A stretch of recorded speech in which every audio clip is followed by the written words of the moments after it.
so nice to be in conversation with you today. Hello, thank you so much for being here. For those who don't know, my name is Elhum Shakerifar. I'm a documentary producer and curator, formerly of London Film Festival and also Shubak, the Festival of Contemporary Arab Culture. And our paths have intersected a number of times over the years as I've produced a number of films in Syria, including Syrian Love Story and Ayuni.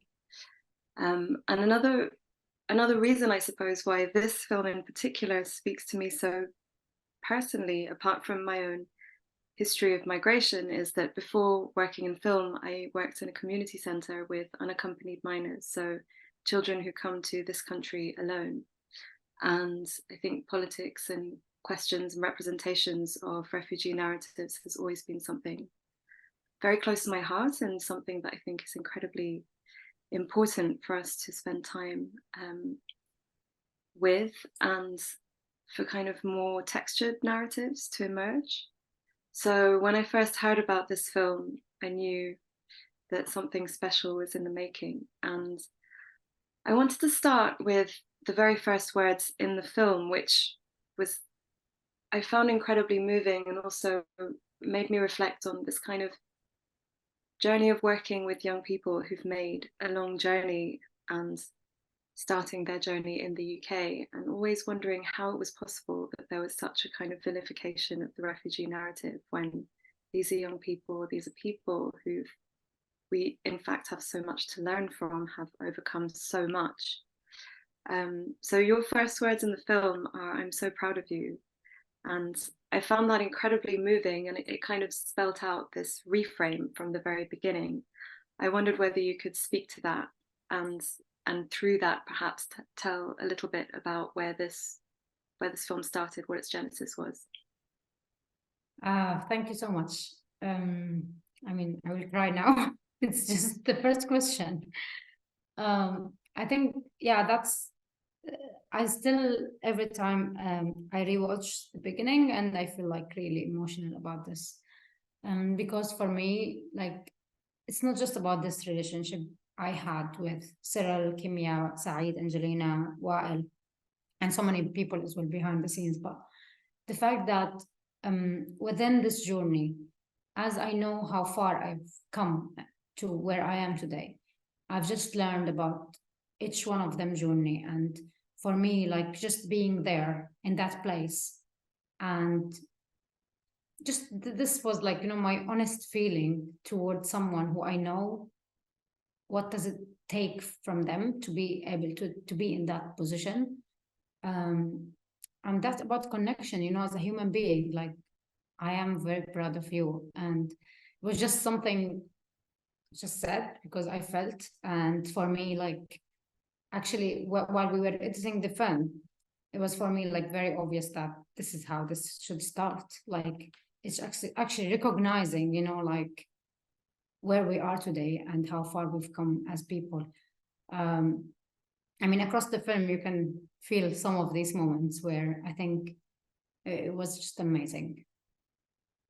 Yeah, definitely. I think your presence in the film is very palpable, and the way that you interact and the way that you engage is also so full of care and so full of a kind of real depth of connection. And I thought that was incredibly moving to witness. Can I talk about this a little bit? Because yeah, of course. I mean, you will understand me, because I think after making For Sama, like, I just thought, you know, this would be different and it should be different. But also I was thinking of, like, you know, I'm still like as like upcoming filmmaker, so I don't really know how's my style. I don't know like what I want to do. I want to try so many things. And now I have like the possibility of, like, you know, go in any direction I want to go and try to explore what I want to do. So the first decision I've made, you know, when I was thinking of this film and doing my research, I will not get personally involved in the story. Like, I'm gonna try to be as like professional director, taking a step back and taking like distance as like, I'm going to do this story about other people. And I was like so serious about this, and I really wanted to try this like very hard. And simply like this failed from day one when I was shooting.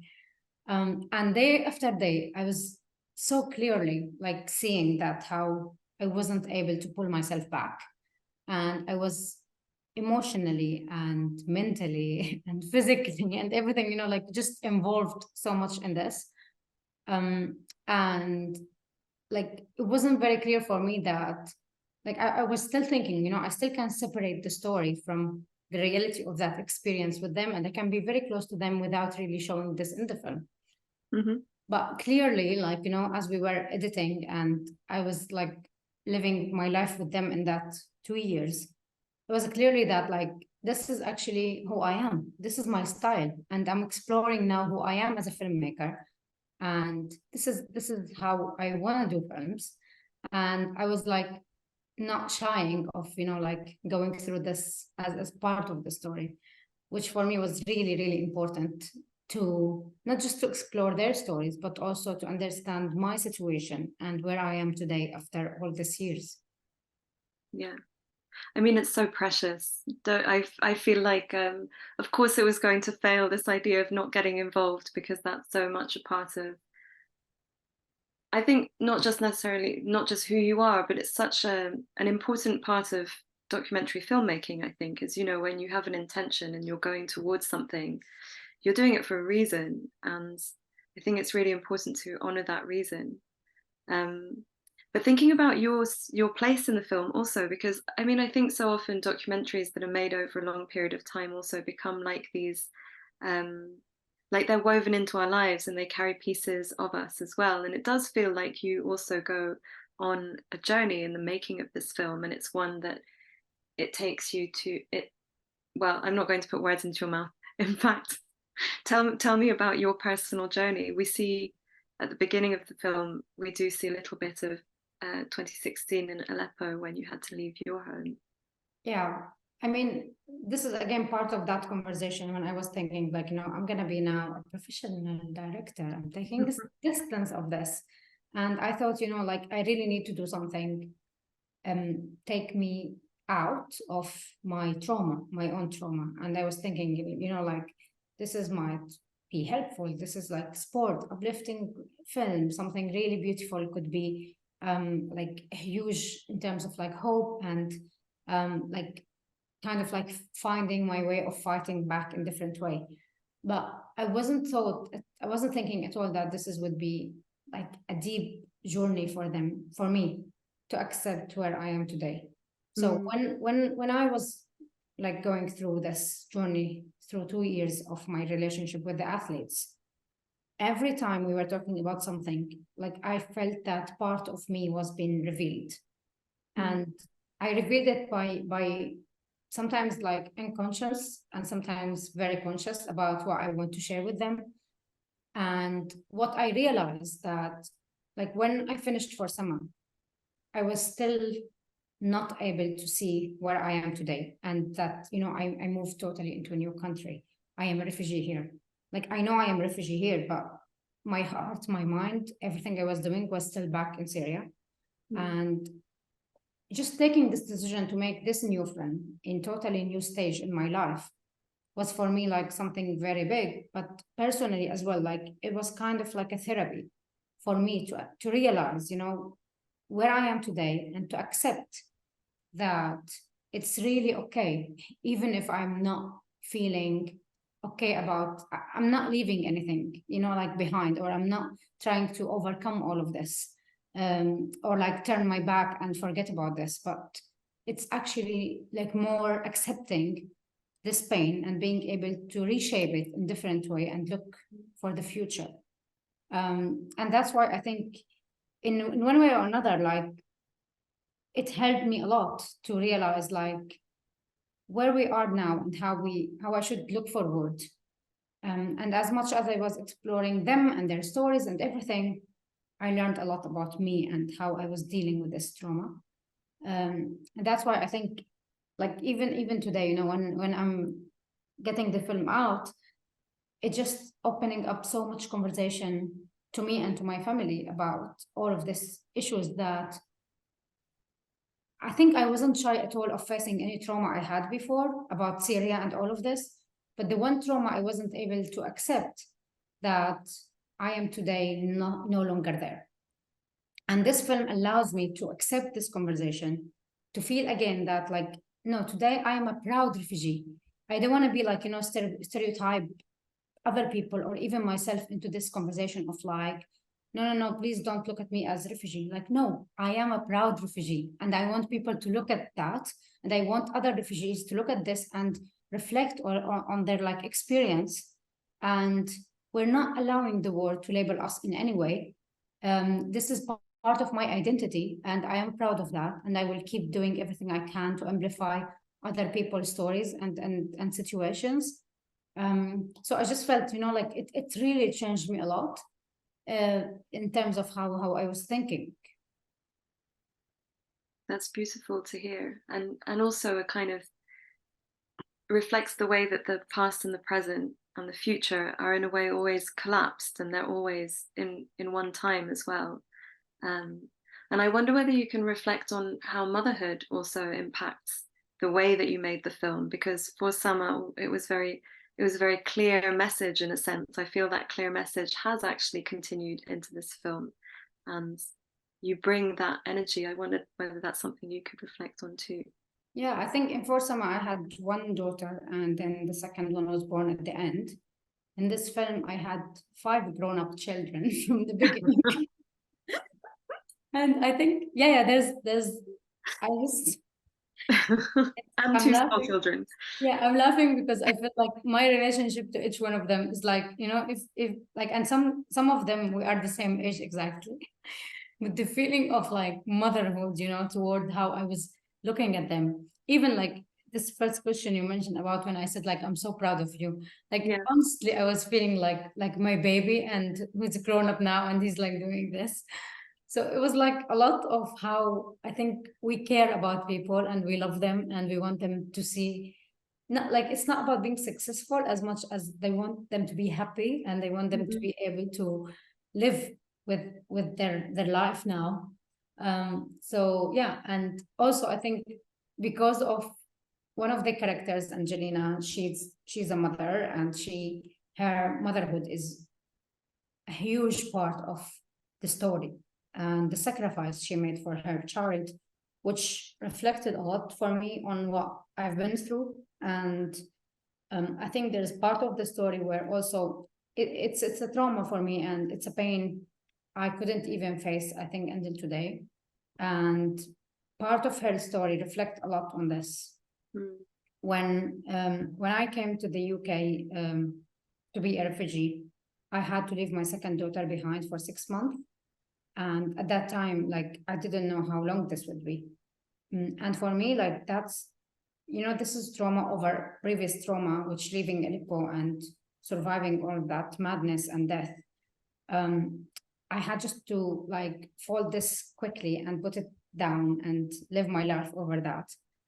And when I met Angelina, and when we spent some time with us, and when I went to her camp in Kenya, and I met her boy, I think there's a lot of things which felt to me like it's opening up in a weird way, in a more like sad way, I think, and more surprising for me, because I thought that, like, my daughter now is with me. That's it. Like, I've come over this and I'm okay now. But in so many places, I felt how much we share, even when we don't speak sometimes the same language, even when we don't look like each other, even when we have like totally different stories and totally different trauma. And we come from totally different like situations, but like how much we share as a human being, how much we share pain, how much we share dreams, and how much at the end of the day, everything we all fighting for is exactly the same. And it was just so like clear for me, even when I knew this, but like, when these kind of things like touch you again, in a weird way, like it was just like unbelievable be able to like just go through this again from different perspective. And I think that's for me how I was able to reflect her story back in the film, because this is something like I've been through and I know exactly what does it mean, even when I'm not talking today about me. Yeah, I'm sure it's also one of the reasons why she trusted you with her story. And, you know, that relationship works both ways, doesn't it? And especially Yeah, when the camera's exactly. involved, it's an even heavier responsibility that's there. I wondered whether you could reflect on your 5 children and how was how did you meet them? How did you choose? How did they choose you? How did you choose them? How did that all work out? I mean, that was very, I think, like difficult and complicated process, because so the team is 29 athletes. Mhm. And before they became 29, they were 56 athletes. And when we started this film, we had to look at all these 56 people. Wow. And I can't tell you how hard is it from one refugee, which is me, to look at other people's story and try to choose. And you always feel like, you know, this kind of like guilt and like it's not like anyone who's more important than anyone or the story is more important than anyone. Like it was like so many different things you have to look at and you should consider, and you should listen to them as well in the way how they, if they want to be involved or not. But I think it was really difficult because also we didn't know how many of these 56 will make it to the team. So it Yeah. was a lot of like uncertainty at that time. From this 56, we were able to follow 9 people. And from these 9 people, only one, who's Wael, which is not going in the same journey as everyone else, which people will see in the film. I don't want to talk about it a lot. But we had to do simply like first Zoom calls because we were in COVID time at that time. I was very worried about sharing too much about who I am, and at the same time, like not sharing enough, and you know, like all of this complexity around this.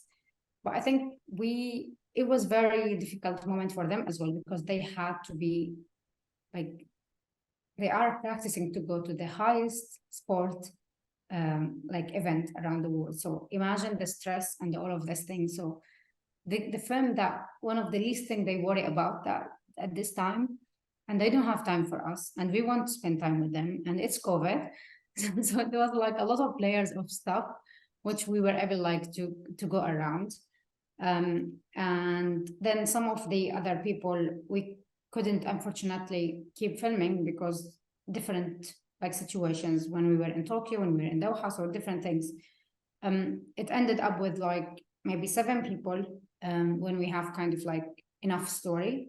And then we had to like just cut it down to be only 5 because the film can't handle anymore, and people will start to be confused and not sure and all of this. But I still hope I will be able to do something with the other 2 stories.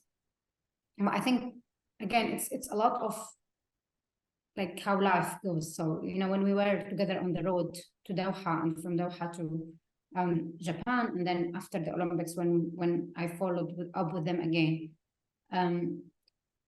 I think what they can really feel, and I hope they were like getting that a lot, which they told me they get, but it was more about they felt that we care about them, not about just making the film. And for me, like, not just as a filmmaker or as a refugee myself, but they really meant to me a lot, and they really meant to me the way how they're trying and fighting so hard. I've been there. I know what does it mean. I'm still there and I'm still doing this. So I like, it was for me like just for them to realize that we're not just trying to do the story and run away with it. You know, like I want to live with them this and be able to understand their struggle and what they are going through. So it was a like interesting experience, and I think it was amazing because even when we met in Tribeca, when we premiered the film, it was just brilliant, you know, like conversations, and to be reunited again all together without COVID, be able, you know, to just like hang out together and being able to just like have conversations about life and all of these things. it was just amazing to be able to just know them and like tell their stories in this way. Yeah, I can imagine. Without the COVID factor, without giving too much away, there's a cameo in the film of your producer making a COVID-related announcement, and it really brings home the level of logistical complexity that there is around the refugee Olympic team, but there is then also around a film being made about the refugee Olympic team. Can you talk a little bit about the kind of scale of logistics, international? Yeah, I mean, we shot in 13 countries around the world, and Wow. the time where like the second lockdown was there, so it was like a lot of things, logistics. At the same time, you know, as a filmmaker, you really want to spend time with your characters and to be able to get the story like right. And in such a situation, you can't be near them for 2 meters. Yeah. And, you know, like there's so many emotional moments when you want to just like be close to them and be able like to look in their face without masks. And this was not like available in so many places. But I think also like the production team, which I'm very thankful for that amazing relationship and amazing journey, because it was really difficult and really tough. And in so many places, I was just very like protected by them, able, you know, to, there was so many issues I came across, but I didn't have to deal with it. You know, like my producer, Joanna, and the team was like just amazing where they were, you know, dealing with this. Plus, I think also one of the interesting things, I wasn't 100% like sure about how to do this. Like this is my second film.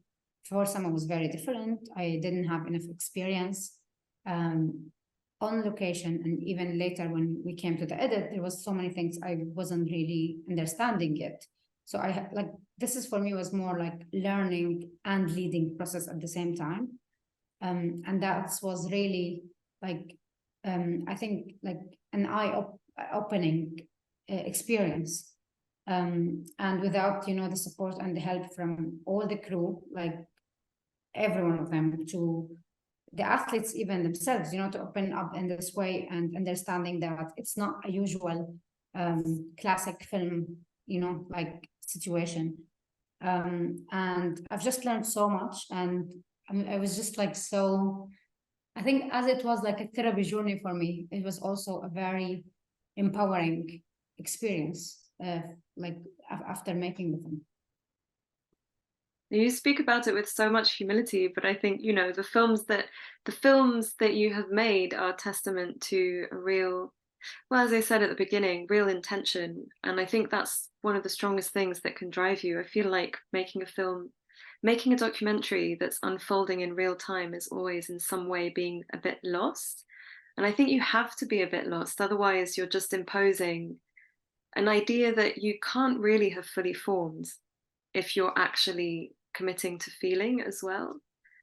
That's a very delicate balance, and I think you do it beautifully. It was beautifully done in For Summer, and it's beautifully done in this film as well. I really love the choice of words throughout the course of the film as well. You know, there's like very kind of thoughtfully around the framing of things. Words from the news, for example, at the very beginning of the film, there's this question around there being a refugee crisis, a crisis of numbers, and a crisis of solidarity. One of the friends, I think one of Cyril's friends, says something like, everyone can represent their country if they're good enough, but not everyone can represent something bigger than that. And I think this really speaks to intention and to looking for, once you start to understand what that journey has taught you.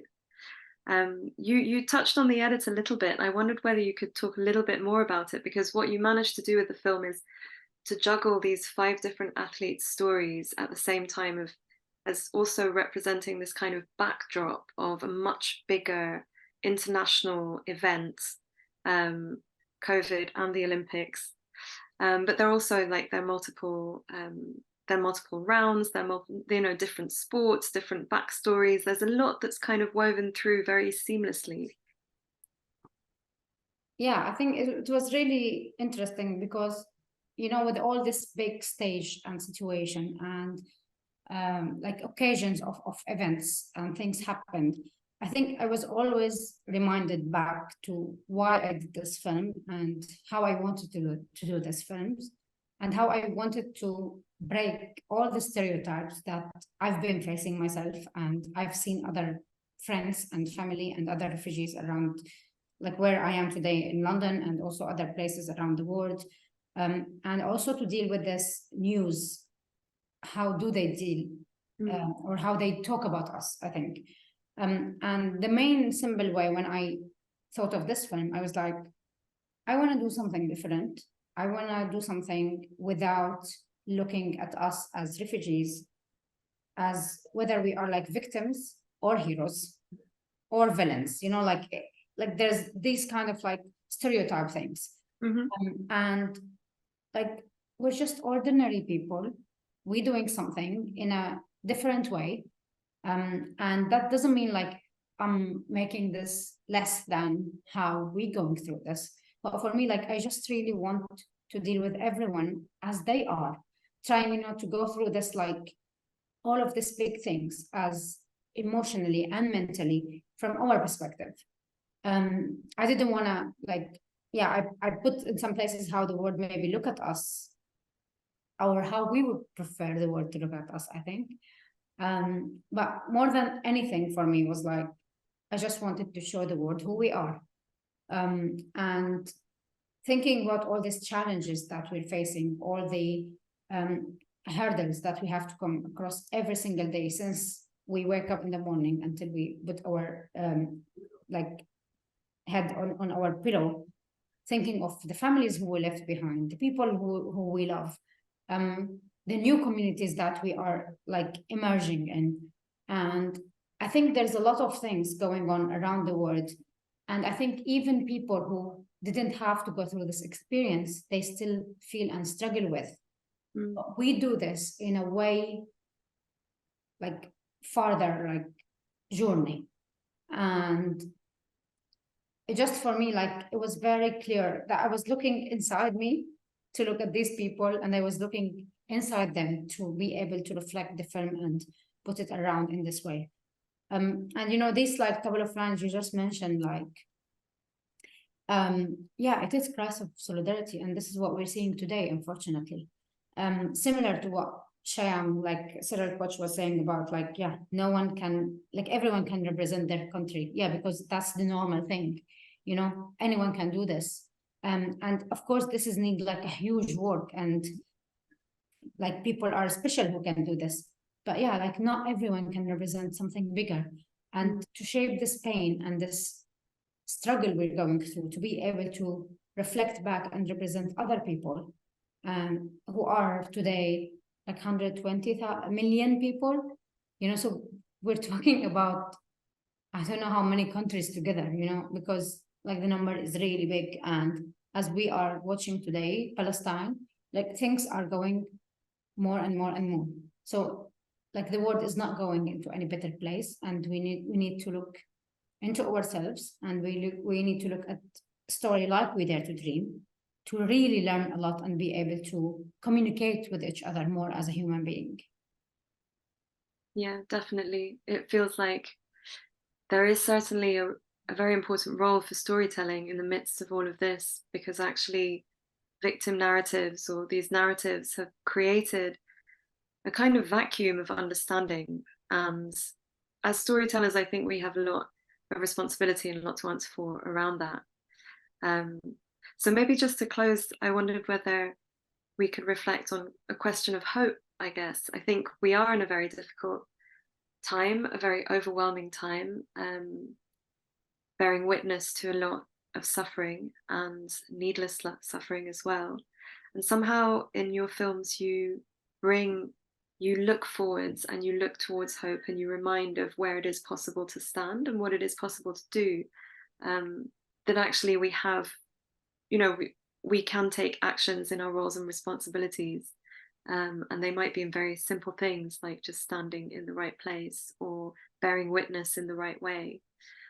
So I wondered whether you could reflect on this to end this conversation. Yeah, I think, I've been reminded every single day after Aleppo that I survived. And this carries so much guilt in terms of, what I've been through and what I left behind. But also it carries so much big responsibility that when I survived, I should really survive. And this is like, it's a lot to carry, but at the same time, just to look forward and to be able to get so much hope from so many people around me, and to be able to feel how lucky I was with that experience, even with all that pain that I had to go through. But also, I think it's very hard to watch what's going on today, because it's very triggering on all what I've been through. But also, it's just the need how we have to keep going and keep finding ways, even when we don't believe that there is really a way. And I think that's what I think. If we go back to every refugee experience, when they had to leave everything behind, when they had to take this first step out of their homes, without their families, it needs a lot of courage, but it has a lot of responsibility to carry on, more than that, like, decision of taking this step out and leaving. And I think that's what I've, again, been reminded of every single day, especially also when I look at my daughters, when I see how much I should do things for them for the future. And the fact also that I think Kimia said something in the film when she said, I always love to quote this, because for me it means so much. Like, it's okay to be tired. And she said that sometimes I want to give up. And I think we all can feel this in so many times. But it's more about how can we take care of ourselves, how can we stand up again, and how we should just keep going. I don't have answer to all these issues around the world, and I don't want to have answer. I just want to focus on the very beautiful moments, the small ones in my life and in other people's life, and be able to celebrate ourselves and be able to be proud of ourselves, even when it's very hard. But it's just very good to know that we took the right stand and we were on the right side, and we didn't allow darkness or bad thinkings, to be like taking over our life. And that's why, again, back to the point that, yeah, I am proud refugee, and I'm very grateful for being a refugee, to be able, to live my life differently and be able to understand so many things I think not everyone can relate to. Yeah, thank you. It's always so inspiring to talk to you, Waad, but I feel like I've understood so much more about how you made this film.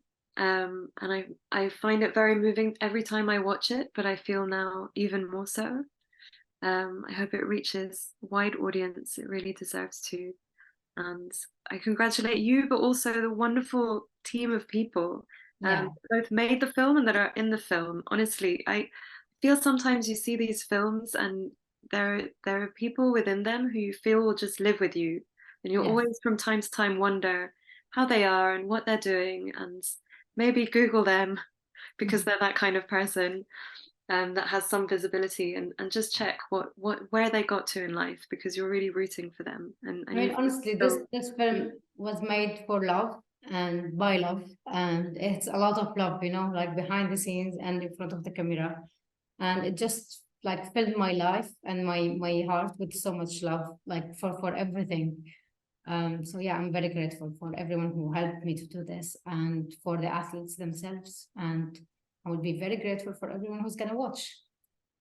Great. Well, everyone, thank you so much, because as much as you were happy with this conversation, I can't tell you how grateful I am, because for years, I think, yeah, I know who we can connect with, and you're amazing. So thank you so much for doing this. Thank you so much. Look after yourself, and we'll speak again. Thank you. You too.